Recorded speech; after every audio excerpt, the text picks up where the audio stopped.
The week before Memorial Day, the flags that mark the graves of fallen veterans in Pine Haven and Chestnut Hill Cemeteries are replaced by Veteran Services.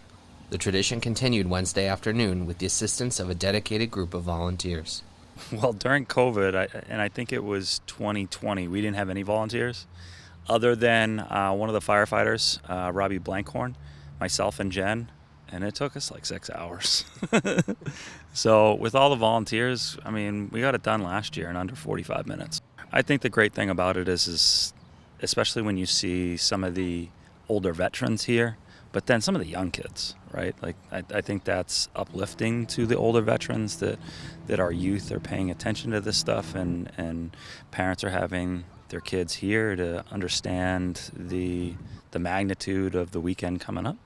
Burlington's annual Memorial Day ceremony will begin at 10 a.m. at Chestnut Hill Cemetery and commemorate the 50th anniversary of U.S. troops leaving Vietnam. You know, a lot of people look at it as a day off of work or a long weekend where they can get up to the lake or whatever. I just hope people take some time to recognize the day.